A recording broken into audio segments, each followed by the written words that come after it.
उत्तर प्रदेश और कर्नाटक का संबंध आज से नहीं, त्रेता युग से है। भारत धर्म के आधार पर आरक्षण की वकालत नहीं कर सकता है। उत्तर प्रदेश और कर्नाटक का संबंध आज से नहीं, त्रेता युग से है। मर्यादा पुरुषोत्तम भगवान श्री राम के वनवास के सबसे अभिन्न सहयोगी के रूप में कोई मिला था तो बजरंगबली हनुमान जी मिले थे। इसी कर्नाटक की धरती में उनका जन्म हुआ।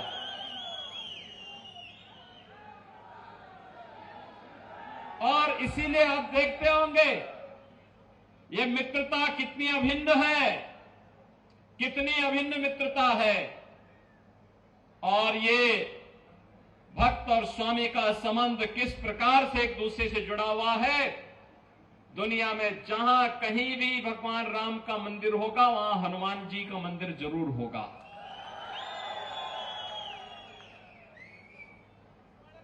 और ये संबंधों की व्यवस्था केवल वहीं से नहीं,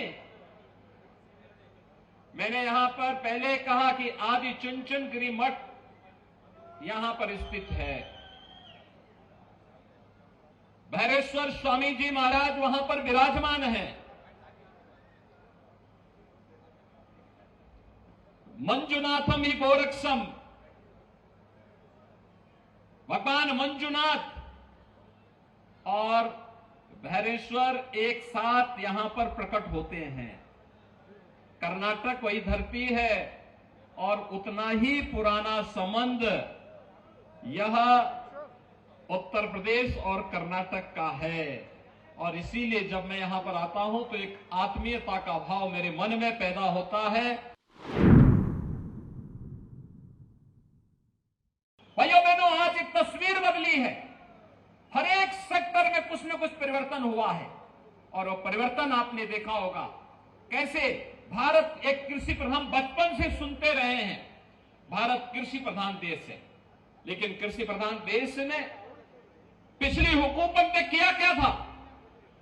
पिछली हुकूमत ने हमारे किसानों के लिए क्या किया था? और कर्नाटक तो इसका जीता जागता उदाहरण है। लंबे समय तक यहां के किसानों को आत्महत्या करने के लिए मजबूर होना पड़ा था। यहां की माताएं, यहां की बहनें खेती किसानी में अपना हाथ सहयोग के रूप में लगाती हैं। लेकिन किसान के हाथ में मिलता क्या था? उसे सम्मान नहीं मिला। पहली बार प्रधानमंत्री मोदी जी ने प्रधानमंत्री किसान सम्मान निधि देकर के देश के किसानों का सम्मान किया है। प्रधानमंत्री फसल बीमा योजना के माध्यम से किसानों को सम्मान दिया है। प्रधानमंत्री कृषि सिंचाई योजना के माध्यम से किसानों को सम्मान दिया है।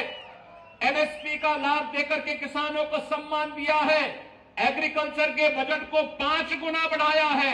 एग्रीकल्चर के सेक्टर में यह परिवर्तन भी आज हम सबको देखने को मिलता है। डबल इंजन की सरकार का भी अभिनंदन करूंगा कि पीएफआई जैसे संगठनों को बैन करके उसकी कमर को तोड़ने का कार्य भी कर्नाटक के अंदर हुआ है।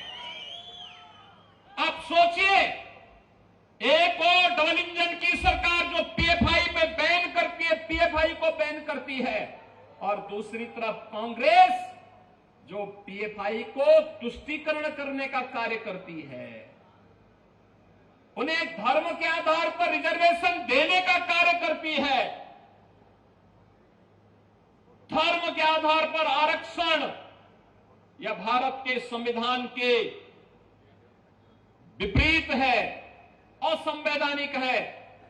हमने अनुसूचित जाति जनजाति के आरक्षण के दायरे को बढ़ाया है, दिव्यांग जनों के आरक्षण के दायरे को बढ़ाया है, अन्य जरूरतमंदों को आरक्षण का लाभ दिया है। लेकिन धर्म के आधार पर 1947 में भारत का विभाजन हो चुका है। भारत धर्म के आधार पर आरक्षण की वकालत नहीं कर सकता है। अन्य विभाजन के लिए हम तैयार नहीं है। यह भारतीय जनता पार्टी का मानना है, क्योंकि हम सब मानते हैं एक भारत श्रेष्ठ भारत की परिकल्पना ही भारत को आगे बढ़ाएगी। कांग्रेस का फेल्ड इंजन भारत को त्रासदी की ओर लेके जाता है। लेकिन डबल इंजन की भाजपा की सरकार हमें सुरक्षा और समृद्धि के मार्ग पर आगे बढ़ाने का कार्य करती है। और उस प्रधानमंत्री मोदी जी के नेतृत्व में आज भारत जिस सामर्थ्य के साथ आगे बढ़ रहा है, एक टीम इंडिया के रूप में, एक कैप्टन के रूप में प्रधानमंत्री मोदी जी के नेतृत्व पर हर भारतवासी गौरव की अनुभूति करता है। उस गौरव की अनुभूति के साथ जोड़ने के लिए मैं आपका आह्वान करने के लिए आया हूं। भारतीय जनता पार्टी ने मांड्या जनपद में आपने यहां पे member of parliament Bharatiya Janata party का चुनाव जिता करके भेजा। मैं आपका अभिनंदन करता हूं।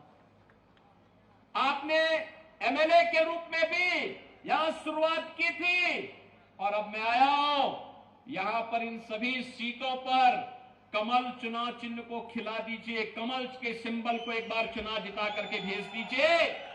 भाइयों बहनों, मांड्या अपनी समृद्धि के लिए विख्यात था, धन धान्य के लिए समृद्ध था, कृषि के लिए, वानिकी के लिए विख्यात था।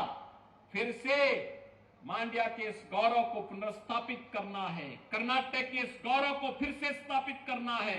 कर्नाटक विकास की दूरी के साथ देश को जिस प्रकार से एक स्पीड देता है, उस स्पीड के साथ हम सब जुड़ करके कार्य करेंगे। और अंत में मैं आप सबसे अपील करने के लिए आया हूं, आप यहां पर डबल इंजन की सरकार फिर से लाने में मदद करिए।